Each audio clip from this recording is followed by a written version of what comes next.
before we begin our discussion, I want you to look at this presentation. The GDP figures are now out. You can see that the GDP growth is the lowest in 11 years in 2019-20, where it stands at 4.2%. This is below the projection also.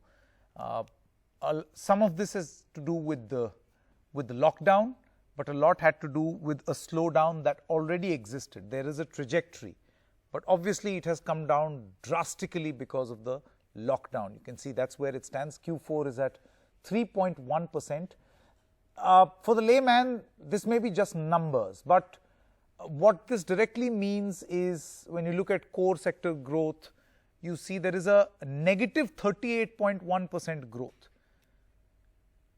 versus March, where it was negative 9% growth.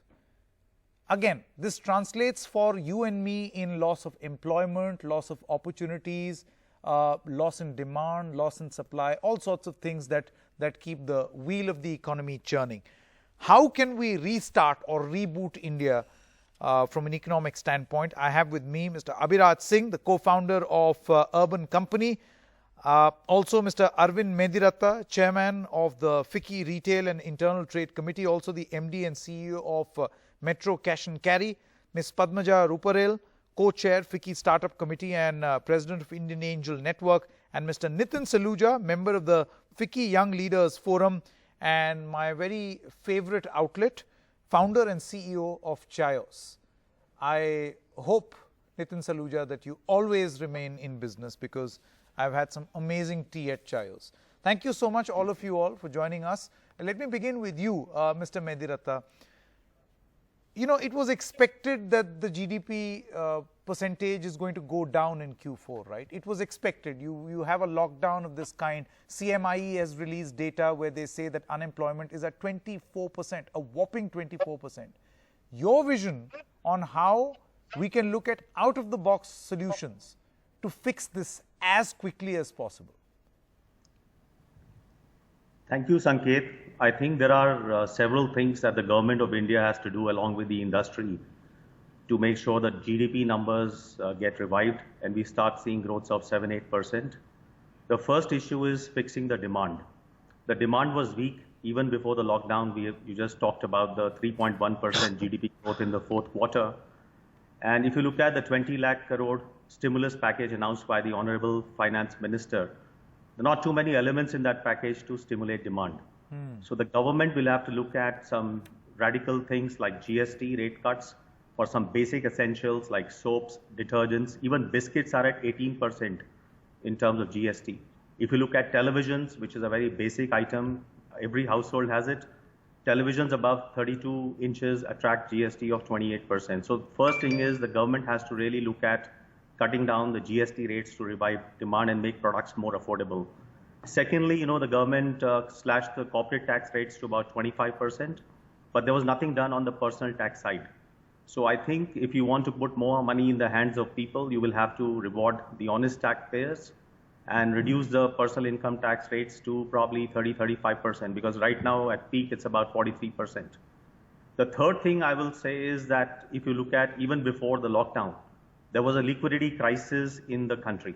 A lot of the small MSMEs and small entrepreneurs were not able to get access to credit. Now the finance minister has announced a collateral-free scheme for the MSMEs. They've also announced credit for the street vendors. But the reality is not many banks are lending to the MSMEs. A lot of the street vendors have not been able to get access to the credit which was announced by the finance minister. So a lot of the plans which have been implemented or which have been announced running into rough weather to reality. So that's, I think, very important. Okay. The third, I just want to add one more point. Sure. I think fundamentally we need to look at some major structural reforms in the economy. We have been talking about labor reforms for quite some time. There's a good positive move to have, instead of 44 different labor laws, have 4 labor codes. But again, there's a lot of talk and not much progress on the ground. In fact, some of the states which went ahead with the announcement have rolled back some of these announcements. Then we also need to look at retail, the land reforms. If you look at a company like ours or any retailer, to open a small store or even open a large store, you need about 30 licenses from 15 different bodies. That doesn't make it easy to do business in our country. So a lot of these is a great opportunity for us to do some major structural reforms in the economy to make sure the GDP And you're saying that this grand plan of reforming and also restructuring to become Atmanirbhar was not enough. More is required. I think we have to move beyond raising slogans and creating slogans to making things happen on the ground. Oh boy, okay. That's straight talk. I like it, that's straight talk. That move beyond slogans. But very quickly, Abhiraj Singh, I mean, your company, Urban Company, which I use very fondly, right from the time it was Urban Clap, is a technology-based aggregator. It's a mobile app which connects people.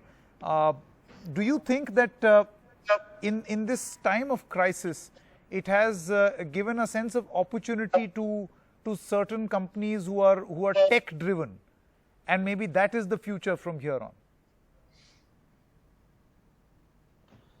I think there is definitely going to be a structural change towards fast-track adoption of technology. I think that's a given. We've seen that happen in various such events in the past. We've seen acceleration of e-commerce even in the United States and in China, and I think e-commerce acceleration is bound to happen in India as well. So I think that's something that is likely to happen, Sanket, over the next few months. And the reasons are quite simple. E-commerce allows for consumption of commerce while ensuring maximum social distancing. And it's probably one of the safest and fastest ways to get the economy back on its rails. So I think that's something that's likely to happen. Anything specific that you feel the government needs to do to be able to boost this sector? Because, I ask you this question because most of these e-commerce platforms are also sacking employees. I mean, I would only assume that perhaps things will be better in tech-driven organizations. But even there is a sense of doom and gloom. I think something I've maintained even in the past is that it's important to ensure that e-commerce has a level playing field with the offline world, and then let it flourish and leave it alone. I think India is perhaps one of the few countries where physical retail was allowed to open first and e-commerce later. The world over, during this pandemic, e-commerce was the lifeline for most countries, particularly in lockdowns.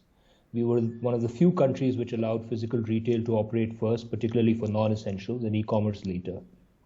I think now most non-essentials on e-commerce is also resumed, but it's important that going forward we don't have a stepchild treatment for e-commerce. It is given the same level playing field. I think it's the other way around. You speak to the brick and mortar shop owners and they would say that there is preferential treatment for the e-commerce giants. That's been their permanent and perpetual complaint against e-commerce giants. We'll leave that for a separate debate. Very quickly, Ms. Padmaja Ruparel, let me come to you and then I'll go to Nitin Saluja also.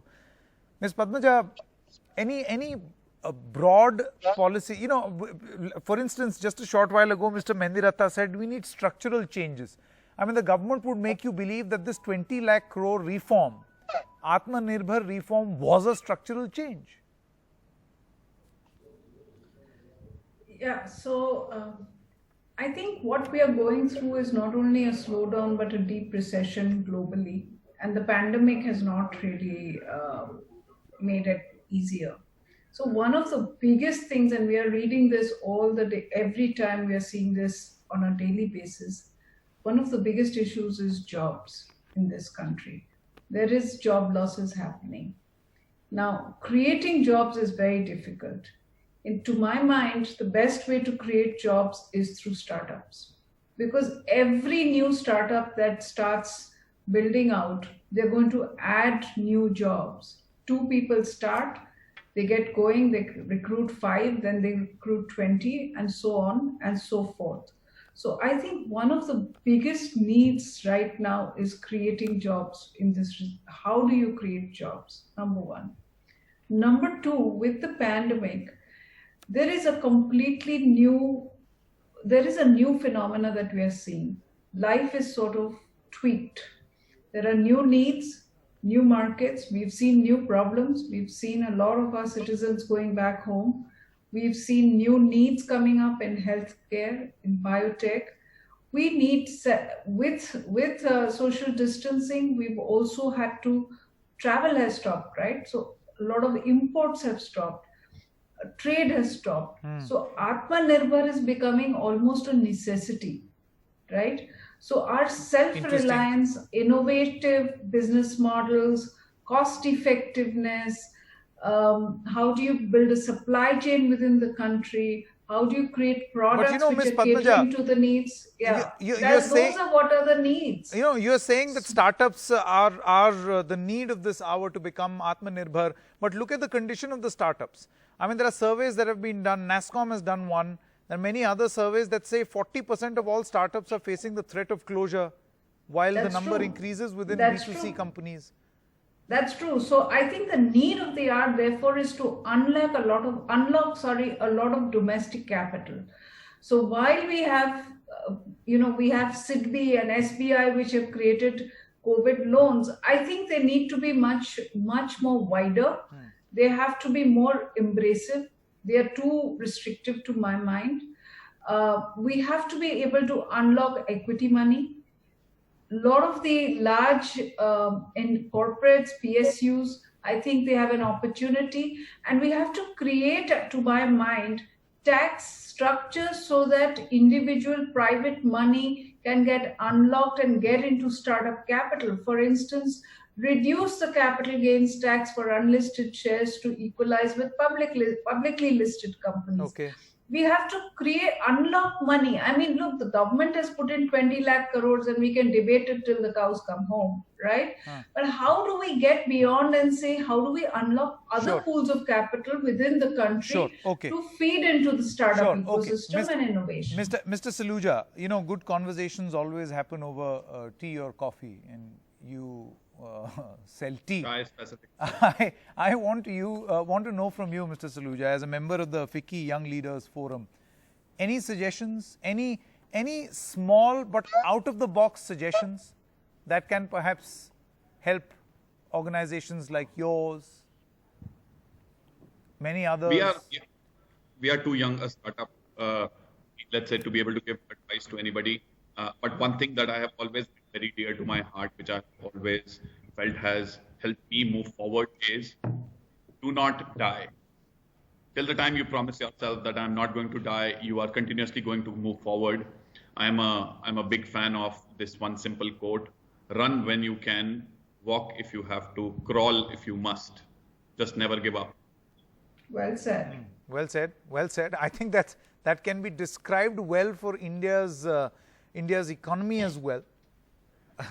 That fits perfectly into a government. You can actually put this anywhere for reviving the Indian economy. Thank you so much, all of you all. Mr.